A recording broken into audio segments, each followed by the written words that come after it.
Hello, everyone. Welcome to Facts and Two Cents. This is Petal. Hope you are all doing great wherever you are. Welcome to episode 4 of Spare Revisited, Prince Harry's memoir. I am going back through the book and finding little nuggets of things that I missed the first time reading. And it's wild that Spare catches up with what's kind of going on right now. And we know earlier in the month, Prince Harry was in the UK for a series of engagements with his charities there.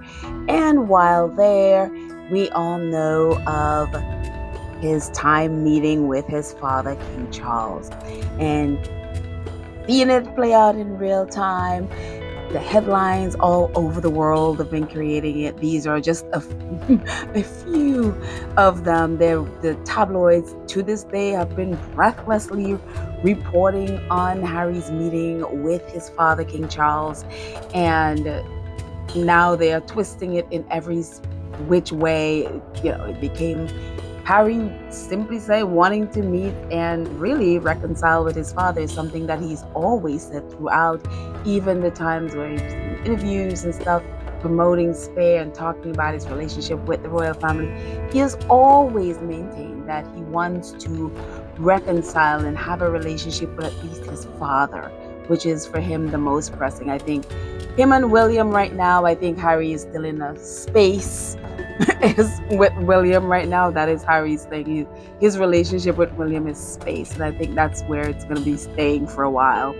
And so again, the press has been going crazy about this. They have stories where Harry and Meghan are moving back to the UK, or Harry wants to beg for his position back in the UK. To lies about Harry enrolling Archie into Eton in the UK, and it's been crazy just seeing all the madness going back and forth. And of course, Harry's team put out that no, and I think only is because this is his child and he does not want the name of his child to be out there in the press like that. Them claiming that Harry, of course, it's the British press making up nonsense to create drama, which reels in a lot of people, and they don't care. They're just making money off of it. And many who has seen this all play out for so many years are still falling for the nonsense and clicking on their articles and giving them engagement. So of course they're going to keep churning out these lies to get engagement, because obviously we know, especially with the British press, it's all about money. They will say anything, make up any lie or any narrative to bait people who even supporters of the Duke and Duchess of Sussex to click on their articles. So we have seen this played out in the whole, since September 8th when Harry had his engagement with Wellchild. Of course, that was the same day, the anniversary of the Queen Elizabeth's death. And so, Harry obviously had tea with his father for just under an hour. I think it was like 55 minutes, at least starting the process, I think, of at least they're talking. We don't know what they talked about. We don't know how far in their quote unquote reconciliation they are in, or if it was just, just check up on each other and whatever it is. We all know that happened. And if you're a squatty and has been following Harry's relationship with King Charles, part of you, even though on a human level, like for me on a human level, look, you always want families to reconcile. You will always want, because again, especially in these times, it's so dangerous and treacherous. You don't know from day to day. I mean, you didn't know before, but even more so today, anything can happen. And you don't want to, stuff happening and then your relationship with your family is fraught. You all on a human level, you want people to be together. You want there to be love in a family. You want there, to be harmony in a family. Except the real family is not really a family. There are people in it who are born supposedly of the same, have the same bloodline, but they don't operate as a family as we know. And part of it is like, Prince Harry, are you sure you want to reconcile with these people? Are you sure you want to reconcile with your dad after all the things that he's done to you your entire life? and some of which is spelled out in Spare, and a lot of it has been all over the tabloids, especially throughout Prince Harry's life. Then Prince Charles using Harry and William for good press, allowing especially the news of the world to drug shame a 16-year-old, I think it was like 14, 15. I don't even know if he was 16 as yet. Drug shame him and to make him look good. He did that his entire life, using his own children to get positive press. He did that to rehabilitate Camilla's image. I mean, Prince Harry talked about that. He did. I mean, he was basically an absentee father even when he was there in the same country with his kids. And even the times when he is around them and with them, it's more, let's use this opportunity to get good press. We saw what he did and him and the rest of the palace did with when Princess Diana passed away, making these children walk behind their mother's coffin in front of the world. How barbaric as a father for you to allow that to happen. I don't care what the rest of the institution says. How could you as a father allow that to happen? We've seen King Charles, even just the way they treated Meghan coming into the family and how they treated Harry and how they just completely disregarded her mental health, basically fed her and Harry to the press, to be destroyed, really, to cover up for whatever mess that's going on whether it's with Charles or William or Kate or whatever, the lies that they allowed, that he allowed, really, because even though Queen Betty was there, she wasn't really running things. It was really Charles. The lies and the abuse that a lot of it fed to the press from the palace. And King Charles did nothing about it. The fact that they basically chased Harry and Meghan out of the royal family and out of the royal institution, and they had to basically run for their lives, and then gave the press free rein to destroy them, yanking the money that was supposed to go to Harry for him and Meghan. There was a promise that they would support them for like a year. They yanked the money away, so that they would have nothing. They took away, King Charles took away their security.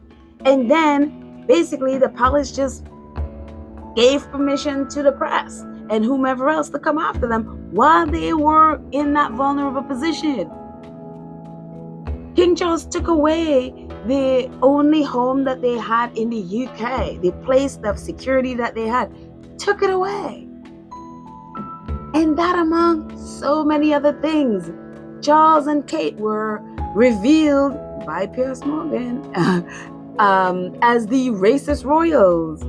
So you think, this is just a minute amount of things that Charles has done to hurt Harry in so many ways. So part of me, and I'm sure many in the squad are like, Harry, are you sure you want to reconcile to this person? Are you sure? After all the things, and again, what I just listed there are just a handful of the multitude of things that he has done to hurt his son. And yet, Prince Harry wants to have a relationship with him. He wants to reconcile or to build a bridge or whatever terminology the press wants to use about his relationship. Harry's heart has always been, he wants to reconcile with his dad. He wants to have a relationship with his dad. Not Charles the king, but Charles the father. Charles the dad. Somehow wanting Charles to be the father he never has been. And no matter how much the press want to paint it as, oh, Charles wants to have a relationship with Archie and Lily. Nonsense. King Charles is not about kids. Neither was the Queen. They're very much the same. King Charles grew up very detached from his mother, and he just grew up into a very detached person. There is just no emotional anything there connected to especially children. They're not here for children. The Queen was the same way. And so part of me, was like, why? Why would Harry want a relationship with his father. And going back into Spare and reading Spare and parts of Spare gave me a little insight into why Prince Harry would want to have this relationship with his dad. One of the things what Prince Harry said was right after Princess Diana's funeral, everything went back to quote unquote normal, just as if nothing has happened. You know, a few days later, they shipped him back off to his boarding school. He had his birthday there. No mention of King Charles or William either wishing him happy birthday or even sending presents. He celebrated his birthday, his first birthday, which was a few days after his mother's death, 2 weeks after his mother's death, celebrated with it at his school. And the only person that showed up from the family, physically showed up, that he mentioned was his aunt. I think it was his Aunt Sarah. And one of the things at school, they had these days where they had sweet days, or, you know, where they can eat all the candies that they want. And they had like letter writing day where they write letters to their families. And so, again, this was right after Diana's death. And so Prince Harry talked about this letter writing day. And this is what he says. But after mommy disappeared, and one of the things with Prince Harry, as you read through when he learned of Princess Diana's death, is in order for him to deal, and in the way how he was processing his mom's death, was that she's not dead, she's hiding. She disappeared, and one day she will reappear. She's hiding because she's hiding from the press, and because of they made her life hell. And so one day she will appear. So in his mind, and how he's reasoning it out, because there's nobody there to help him to deal with his trauma, and he has to try to figure this out himself. And the only way he can deal with it is thinking to himself that his mom disappeared. So this is what he said. He says, but after mommy disappeared, letter writing day became impossible. I've been told the matron asked me to write a final letter to mommy. I have a vague memory of wanting to protest that she was still alive, and yet not doing so, for fear they'd think I was mad. Also, what was the point? Mommy would read the letter when she came out of hiding, so it wouldn't be a total waste of effort. I probably dashed off something pro forma, saying I miss her, school was fine, so on and so forth. I probably folded it once and handed it to the matron. I remember immediately thereafter regretting that I hadn't taken the writing more seriously. I wish I dug deep, told my mother all the things weighing on my heart, especially my regret over the last time we had spoken on the phone. She'd called early in the evening, the night of the crash. But I was running around with Willie and my cousins and didn't want to stop playing. So I'd been short with her, impatient to get back to my game. I'd rushed mommy off the phone. I wished I'd apologized for it. I wished I'd searched for the words to describe how much I loved her.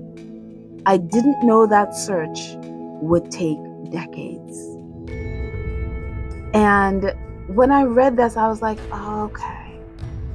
It makes sense why Harry so much wants to have a relationship with his father, especially at the latter part of his father's life. Again, we are out here playing God. We don't know who, when people live or die. We're like, in a natural order of things, Charles is going to go before, his sons. We have no idea.